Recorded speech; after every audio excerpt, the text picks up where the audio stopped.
What initially brought me to Guyana was a group called Operation Wallacea. So I had spent some time in Honduras with this group as a volunteer, and then afterwards for a few years as one of their herpetologists, or somebody who studies reptiles and amphibians. And what the organization is, it's an international organization with research sites throughout the world. And in 2011, we decided to open one in Guyana, and that was in Iwo-Krama and Surama. And what it is, it's a network of academics worldwide, university volunteers, again, worldwide, and local rangers.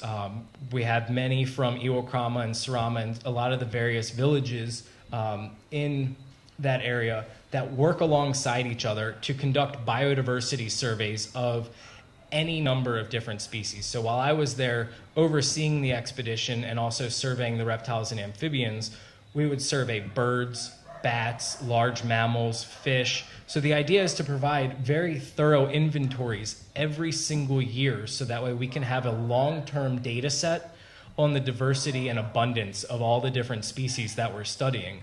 And by doing it year in and year out, going to the same exact sites, we can see how different factors, maybe certain El Nino events or certain dry periods, have affected the abundance or the presence of certain organisms. And what we've been doing is surveying. Iwo-Krama is divided into a sustainable utilization area as well as wilderness preserves. So our sites are divided evenly among those, so that way we can also then evaluate the effectiveness of Iwo-Krama's logging regime on the impact of the species that are found there. And then we also survey various sites in the forest that surround Surama village. Last summer, I think it was in June, I was contacted by World Wildlife Fund Guyana's and Global Wildlife Conservation to join their newly formed biodiversity assessment team. So what this was is a group of national and international experts in various different species, kind of the same idea of what we were doing with Operation Wallacea, and then also incorporating University of Guyana students as well as local field guides from each of the villages that we worked in. And the idea was to explore areas in Guyana that are biologically little known, and also of important conservation concern. So in the fall, we went to the South Rupununi to survey 2 different sites. There's actually a few people in the audience who were on the trip. And based on my previous experience in the country, I was asked to go on as their lead herpetologist, or the person who studied the reptiles and amphibians. So clearly it was an opportunity that I was not going to decline. And so this first trip we went down to, again, 2 different sites. So I mentioned before Kusad Mountain. This was the image that I showed before. So Kusad Mountain is this isolated dry forest, rocky mountain outcrop within the heart of the South Rupununi Savannah. It's a few hours away from Lethem. Well, it's supposed to be a few hours away, but our Bedford got severely stuck, and it took the trip a little more time to get there than expected, and we just baked like raisins in the sun for a little while. But we spent about a week in all surveying this mountain, and one of the good things about this survey is we weren't confined only to surveying the mountain itself, which would have been made for a fantastic survey itself. But being that we had water quality teams, we had somebody who studied aquatic beetles, it was important to be able to travel around as much as possible and get the completest picture of this region of the South Rupununi as possible. So we had access to trucks and dirt bikes and various areas within and around the mountain in order to survey, to get the full representation in the shortest amount of time that we could for what species live there. Good. So this was another one of the habitats. So this is this Kusad Mountain in the background. And this here is actually, these are reeds. This was a pond that got about, in the dry season, it was still about 7 feet deep. And as it was, our our aquatic beetle expert, in just a short amount of time there, found a few new species to science in just this pond alone. But there was a variety of reptiles and amphibians that were found there. I was unfortunately only able to survey during the peak of the daytime, which generally is not ideal time for surveying reptiles and amphibians. But even so, we added a few new records for the area that hadn't been previously found there before. So all in all, it was still a very successful little outing. And then, as you can see, this is an area within the forest. This was probably about 500 meters elevation within.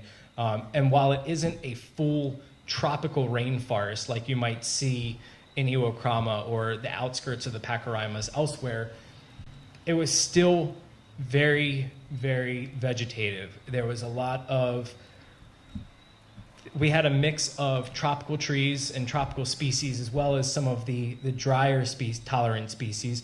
And then actually about 15 minutes further walking from here, this mountain opened up into two savannas at 550 meters elevation within, just literally savannas that were within the forest that had savanna species, which was somewhat of a shock because you wouldn't really expect, again, the same idea as what I was talking about for species moving across from, say, the Canucos to the Guyana highlands elsewhere. I wouldn't expect savanna species to be able to move through the rainforest to get to these other savannas. So there must have historically been some type of channel that connected these areas. So this past March, I was able to come back down again with World Wildlife Fund Guyanas and Global Wildlife Conservation to conduct a series of surveys throughout the Kaieteur Plateau.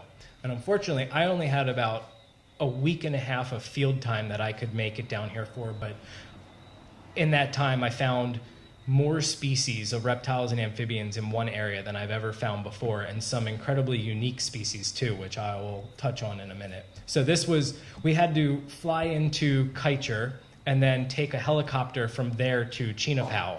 And this was a shot that I was able to capture outside of, or leaning kind of my camera outside of the helicopter window. And this is the downstream end of the Pitara River. So this is, again, on the Pitara River. So the Pitara River is what the river is for Kaieteur Falls. This area here is a few hours above Kaieteur Falls, and there are still a series of other cataracts up there. So literally where I was standing, I had to wade out barefoot with a pole to get to this area, trying to find all of the holes in the rocks where I was trying to put my feet so I could get out there. Just behind me was about a 65-foot waterfall. So, but I wanted to get into the middle of this to be able to capture what, the rapid region of it looked like. So this was just above the falls, and in each of these areas, there's, believe it or not, a lot of unique fish species that live there. So, it might seem like a treacherous area, but to certain species, it's vital for their survival. And then we have what the inside of the forest looks like, which is these forested creeks with moss-covered rocks. And to me, this was especially special because it reminded me of the work that I used to do in cloud forests in Honduras, where you get moss covering everything. Everywhere before that I had been in the lowland forest, the rivers and creeks are all somewhat muddy. And here it was just this beautiful, idyllic mountain streams. Pretty much everywhere, every few hundred meters, you would cross something like this. And then coming back at nighttime, you had very unique species, which I'll show in a minute, that are specifically unique to this area.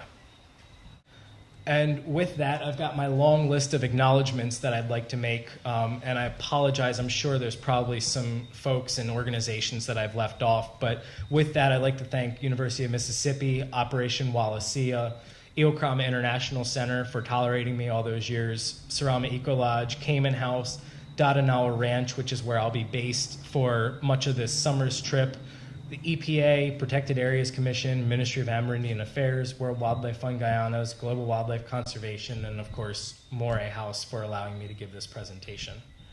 So, thank you.